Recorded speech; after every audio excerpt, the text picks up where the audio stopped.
Türkiye hükümeti Birleşken Devletler Teşkilatı'da Amerika, Kanada ve Avrupa devletleri bilen birlikte Uygurlarını qollashga başlagan bugünkü günde Xitayning Türkiye'deki diplomatik ve ticari organları Türkiye'nin savdo ticaret organları bilen birlikte her xil uçuruşlarını ötküzüşke başladı. Xitay taratqullari ikki devlet münasebetining Prezident Erdoğan bilen Xitay rahbari Xi Jinping'nin rehberligide intayin dostane uçkandek terakki kılıvatkallıgını ilgiri sürmekte.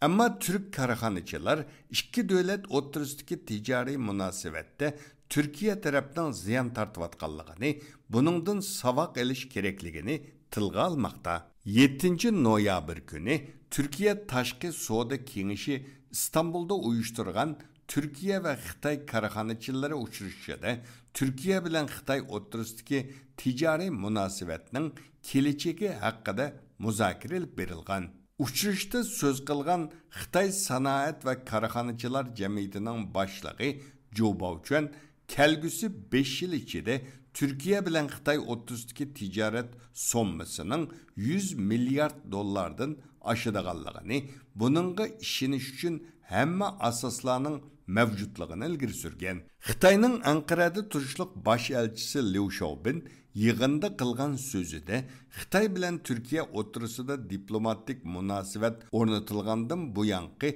51 yıl içinde ikki devlet o'rtasidagi münasebetning nurg'un qadamlarni besip bugünkü seviyege kelganligini ilgiri sürgen. O mundaq degan. İkki devlet o'rtasidagi münasebet tizden terakki qilvatıdı. Bulupmu keyinki yıllarda ikki devlet prezidentlerinin köngül bölüşü bilen her ikki devlet barlıq sahalarda özara hemkarlıkını küçeytip zor payda almakta. Bu yığında Türkiye Tashqi Savdo Kengeshining reisi Nail Olpak Efendi söz kılıp mundaq degan. Jo Baochuan Efendi kelgusi 5 yil ichida Türkiye bilen Xitay o'rtasidagi ticaret sommasining 100 milyard dollardan eşip ketadiganligini ta'kidladi. Biz tashqi ticaretni ziyon tartib kelayotgan bir davlat, Xitay payda elayotgan bir davlat. Agar ikki davlat o'rtasidagi ticaret umumiy sommasi 100 milyard dollarga chiqqan taqdirda, uning 90 milyard dollarini Xitay alsa, bu qandaq buludu? Biz ikki devlet o'rtasidagi ticaret tangpongsizligidan savaq elishimiz kerak. Bu xabar Türkiye Anadolu agentligi torida e'lon qilingandan keyin ko'p sonda kishi inkas yozgan. Sabri nomida bir kishi mundaq inkas deb yozgan. Komünist Xitay yig'ivelish lagerlarida qarindoshlarimizni qo'l ishchi qilib ishlatib, ishlab chiqarilgan mallarni dunyoga sotmoqda. Sizlar Sayragul Savutbay yazgan Şinjan Mecburi Emgek namlı kitapni o'qinglar. Xitay qarindoshlarimizga vahshiylarcha zulm qilyapti. Hamma narsa faqat puldan iborat emas. Xitay dunyoda qaysi davlatni boy qildi? Xitoydan umid kutmanglar. Ercan nomida yana bir kishi mundaq deb yozgan. Türkiye tamojni bejini tushirsa, Xitay bilan bo'lgan ticaret sommasini 100 milyard dollarga o'rlatish mumkin. Lekin buning 80%ni import, 20%i eksport bo'lsa, buning bizga nima foydasi bor?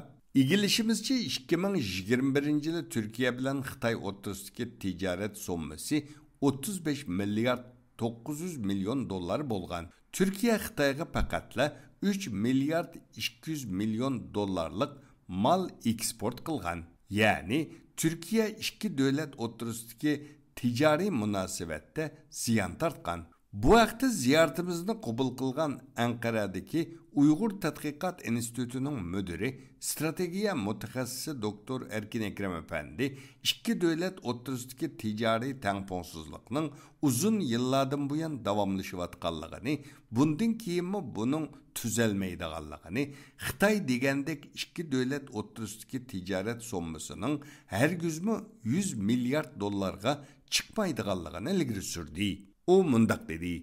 Türkiye-Xitay arasındaki import-export ticareti 20 yıldan beri bir mesele bulup devam kılıyor. 2010 yılında Türkiye-Xitay arasında münasebetini strateji seviyeye östegen. Şu vaqtida yani 2015 yılıga bağlan çağda iki tarafınınki ticari sumu 50 milyar boludu degan. Ve şundaqla 2020 yılında iki tarafınınki ticari sumu 100 milyar boludu degan. Ama hazırgıca bu tehi emelleşkini yok. Şununla bu aldığımızdaki yıllarda 100 milyarga çıkıdı bu ticari sumu degan gap biraz işendirişte biraz kıyın hemdi. Şununla ben bu iki tarafınınki ticari münasebetini yükseldiğanlığına pek ümidim yok. Xitay eğer de Türkiye'ye ayrım bir siyasetini ilip bargan bolsa belki yani siyasi sebepten ticari menfaatini bir özgetken bolsa belki ösüdü. Olmasa bununki şu yalğızla ticari cetten deydigan bolsak bunun ösüşü biraz kıyın görünüyor. Xitay elçisi Liu Xiaobin ta'kidlagandek, keyingi yıllarda ikki davlat o'rtasidagi munosabat rostilla uchqandek taraqqiy qildimi? Doktor Erkin Ekrem Efendi bunun Xitayning arzusi ekanligini, Xitay Türkiye'ye ticari menfaat berib, Sharqi Turkiston tashkilotlarining faoliyatlarini cheklashga urinayotgan bo'lsa-mu, ammo buni amalga oshira olmaganligini, Türkiye bilan Xitayning nurg'un masalalarda o'rtaq ko'z qarashga ega emasligini, ikki taraf munosabatining arzu qilgan saviyada emasligini ilgari surdi. U mundaq dedi. Bununla o'xshaydigan gapni 20 necha yildan beri deb kelyotidi. Ya'ni ikki tarafning munosabati qanday taraqqiy qilayotganligini.